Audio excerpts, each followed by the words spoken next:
Vamos a uma pergunta. No Evangelho, há certas falas de Jesus que seriam impossíveis de se imaginar falando com calma ou doçura. Exemplo: hipócritas, tirai primeiro vossa trave do vosso olho, antes de tentar tirar o argueiro do olho do vosso irmão.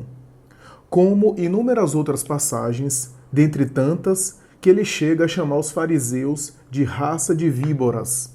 Aí eu pergunto, como conciliar isso com a ideia de que Jesus nunca se alterava ou se indignava com nada?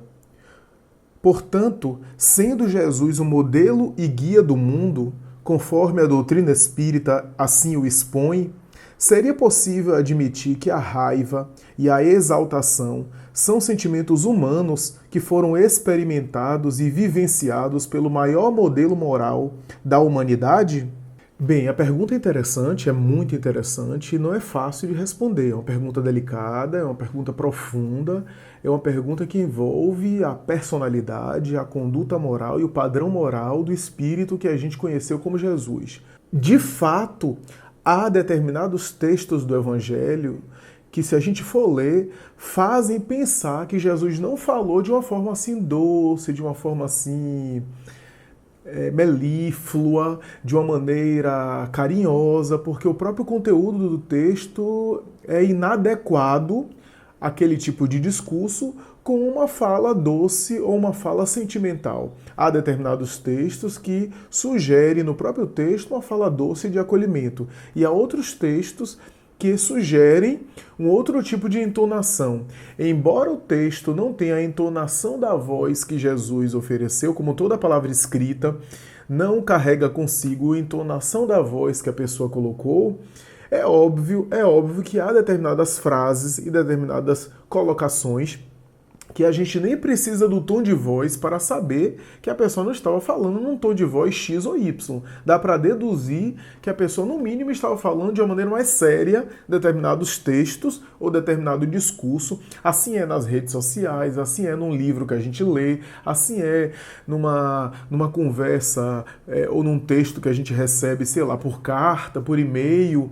Dá para perceber, a depender do assunto, que a pessoa, no mínimo, estava falando de maneira séria, e dá para perceber pelo texto, no mínimo, que a pessoa estava falando de uma maneira mais carinhosa, a depender do conteúdo. É claro que há conteúdos, e isso é que gera confusão, na palavra escrita, que a gente não sabe o tom de voz ou a entonação da pessoa, e há determinados textos que o tom de voz muda completamente, a entonação presencial mudaria completamente o conteúdo ou o objetivo daquela fala. E por isso há alguns ruídos de comunicação nas conversas, por exemplo, de redes sociais, porque determinadas falas são profundamente modificadas, profundamente distintas, a depender da entonação, né? E como a gente não tem entonação, às vezes gera dificuldade na compreensão do objetivo, daquilo que o indivíduo propôs a falar, né? E os ruídos da comunicação ocorrem muito por conta de uma fala que, a depender da entonação, a depender de como a pessoa aí focalizou, o que é que a pessoa quis dizer, a entonação, né? A ênfase, que a gente não consegue ver necessariamente no texto, mudaria completamente o sentido e entendimento. Daí, os livros, quando colocam, por exemplo, alguma fala que querem enfatizar o estado emocional ou o propósito, coloca que o personagem falou tal coisa carinhosamente, o personagem se dirigiu a outro personagem falando docemente, falando de maneira cordial, ou então o personagem respondeu tal coisa de maneira seca, de maneira rude, para dar de alguma forma ali o aspecto que a palavra escrita em si não possui direta, né? Então o texto, o romance, ele descreve essa entonação. Bem, dito isso, a gente pode, sem dúvida nenhuma, afirmar que há determinadas falas de Jesus no Evangelho que são impossíveis de imaginar que Jesus teria falado de uma maneira assim, doce, cordial. Por exemplo, uma fala dessa, né? Hipócritas, raça de víboras, até quando vos suportarei?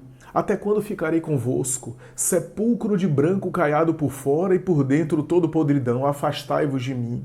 Ai de vós, escribas e fariseus, que entrais na casa das viúvas e as explorais. Ai de vós, escribas e fariseus, que limpam o copo e o prato, mas que por dentro estão em todo podridão. A gente não pode imaginar que frases dessas foram ditas assim. Hipócritas, viu? Hipócritas. Raça de víboras, meus irmãos. Não se pode imaginar, por mais que a gente queira forçar a barra, por mais que a gente queira forjar uma narrativa que a gente fantasia em torno de Jesus e da sua lição moral, já que a lição moral de Jesus é do bem, do amor e não necessariamente do sentimentalismo excessivo. Há bem e há amor no carinho e na afabilidade, e há amor também numa energia bondosa e benévola. Porém, quando a gente lê esses textos do Evangelho, a gente fica imaginando que é óbvio que Jesus deve ter falado esse conteúdo, até para se fazer entendido, de uma maneira séria, de uma maneira compenetrada, de uma maneira recolhida. Mas aí é que está. A compreensão da ciência espírita, da doutrina espírita, nos oferece o raciocínio de que Jesus não teria falado essas coisas de uma maneira assim colérica, de uma maneira assim raivosa, de uma maneira assim, nos sentimentos assim humano, demasiadamente humano, como dizia Nietzsche, né? Isso é, que Jesus deve ter falado de uma maneira forte, de uma maneira enérgica, mas uma energia que seja benevolente, uma energia que seja todo bondade. É natural que ele tenha falado, porque o assunto exigia essa gravidade. E essa é, inclusive, a característica da humanidade de Jesus. Trazer os sentimentos humanos naquilo que é de mais elevado que a humanidade pode alcançar. Jesus não apresentava apenas conteúdo divino, mas o conteúdo humano. Afinal, divino e humano se misturam em determinado nível. Então ele apresenta as suas lições morais oferecendo à humanidade a condição humana mais elevada possível, ao mesmo tempo em que apresentava uma condição divina, uma condição espiritual da mais transcendente qualidade possível. Alguns teólogos da Bíblia e alguns estudiosos do texto bíblico sugerem que Jesus deve ter se enfurecido em determinados momentos a partir de determinadas passagens do Evangelho.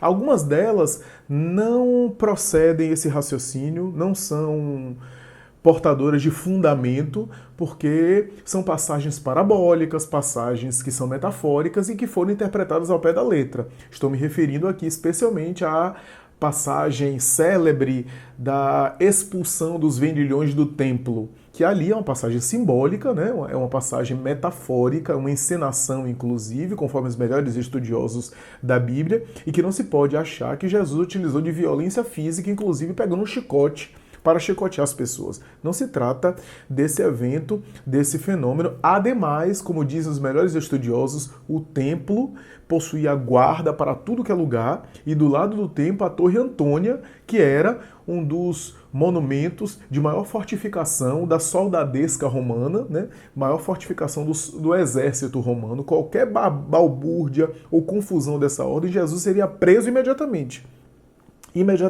Basta dizer que Jeremias, quando entrou no templo, carregando se não me falha a memória, um vaso, e que quis encenar ali, dizendo que o templo estava totalmente corrompido, etc., jogou o vaso no chão e tentou entrar pelo átrio do sumo sacerdote, ou melhor, o lugar santo, o santo dos santos, né, onde só entrava o sumo sacerdote. Ao tentar entrar, ele foi preso, só por isso. Imagine Jesus derrubando mesa, derrubando cadeira, ali, com dezenas, aliás, centenas de soldados, né? Então não se trata disso.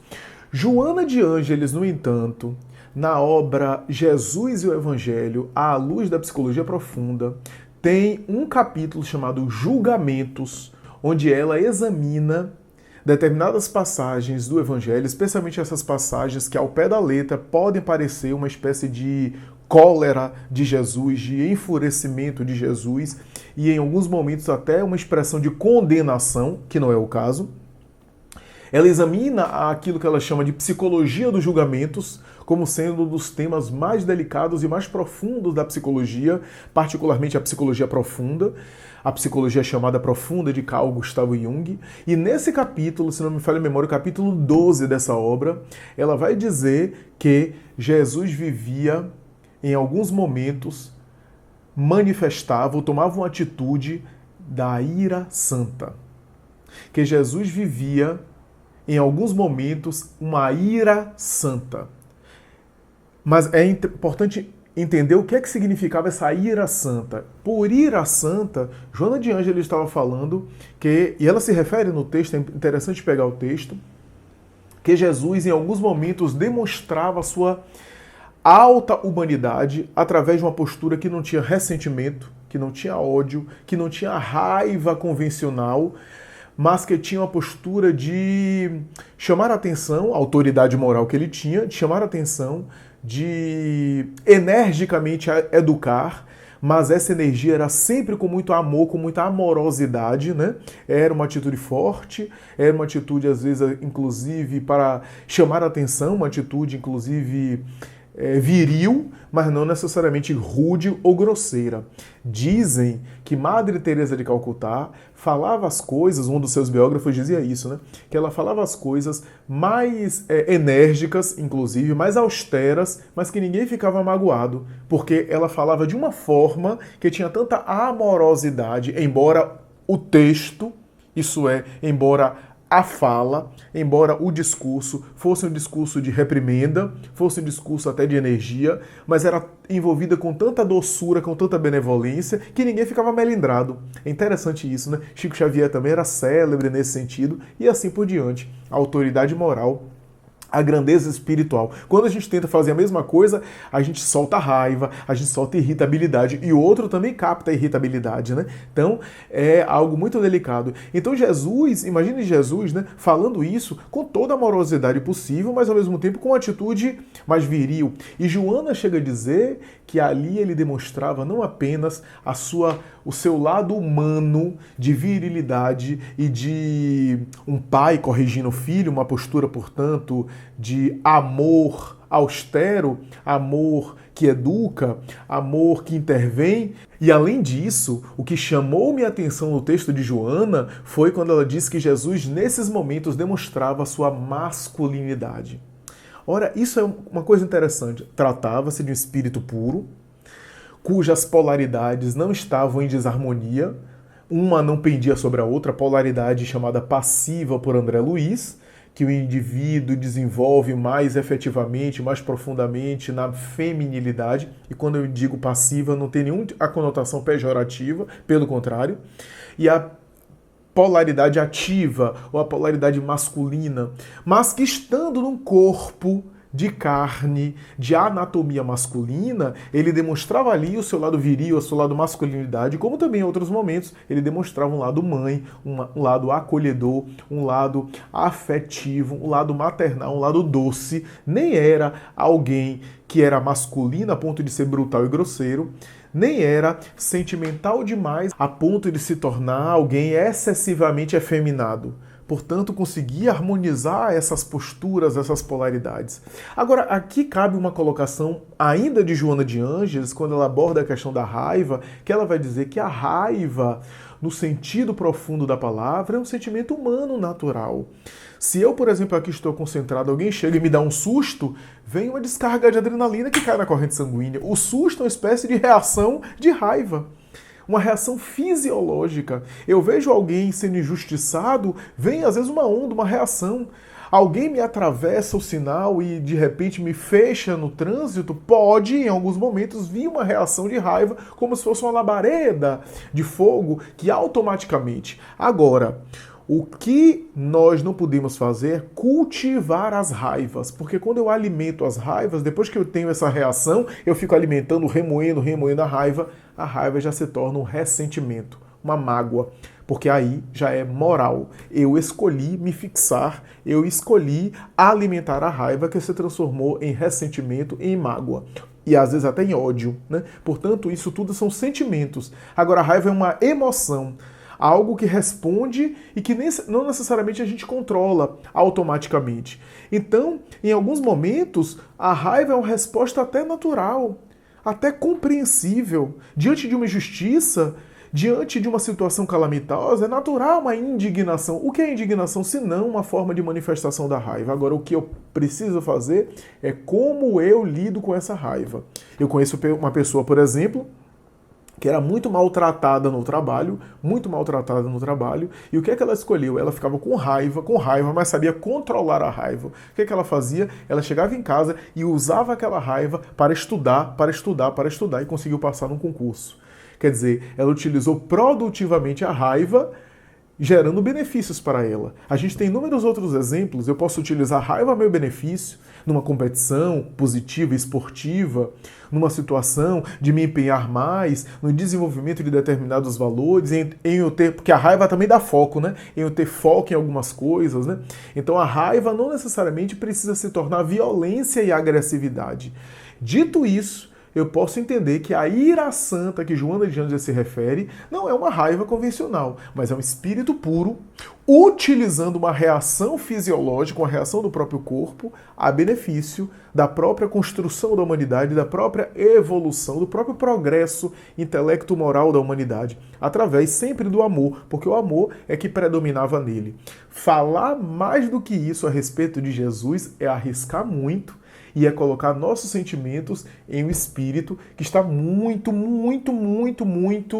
acima dos nossos padrões morais, das nossas referências, dos nossos valores. É por isso que às vezes Emmanuel, na obra O Consolador especialmente, quando é perguntado sobre os padrões morais de Jesus, em alguns momentos se pergunta sobre Jesus, sobre algumas questões, né, a respeito de Jesus, e ele chega a responder sobre Jesus: tudo que eu posso dizer é muito delicado, correndo o risco de não compreender bem a sua grandeza e de traduzir os meus sentimentos e colocar os meus sentimentos em cima dele, porque nele os processos cessaram.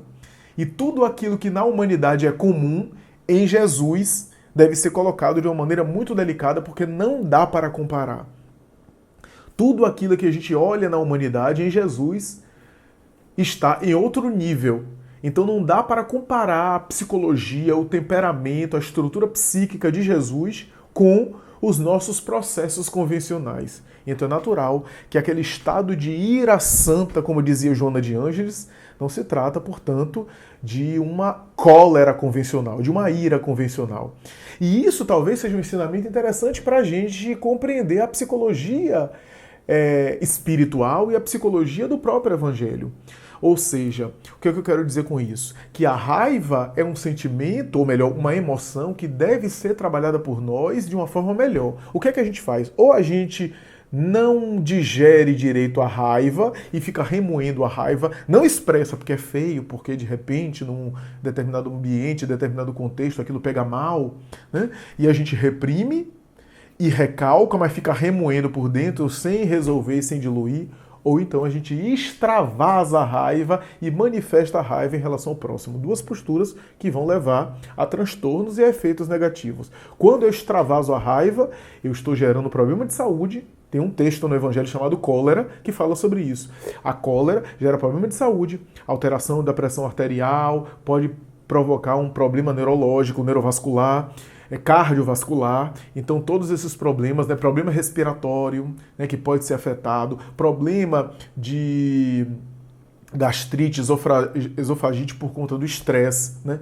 E o recalque, a repressão, pode gerar também gastrite, pode gerar também úlcera gástrica, pode gerar também dores de cabeça, enxaqueca, pode gerar também alterações, né, no metabolismo, né? Inclusive fazer um câncer. É muito comum e é curioso como mulheres frequentemente desenvolvem câncer de mama e de útero. Será, aqui eu estou colocando como, será que isso também não é efeito de uma cultura em que a mulher não pode sentir raiva, porque senão é feio a mulher sentir raiva, e a mulher não sentindo raiva, porque a mulher, tem que ser feminina, tem que ser doce, tem que ser carinhosa, reprime, mas não digere, não dilui a raiva, e aí o que é que acontece? Acaba adoecendo, acaba gerando, é uma hipótese, uma especulação. Por outro lado, extravasar a raiva também não é o caminho.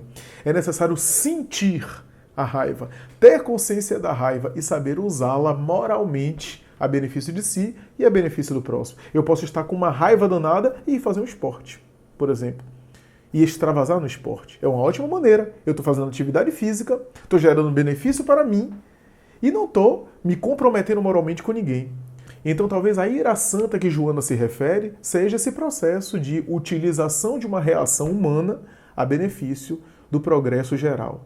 Dizer mais do que isso é arriscar, errar em torno da figura de Jesus, é levantar hipótese e com certeza não compreender a dimensão de Jesus que transcende aos nossos padrões convencionais.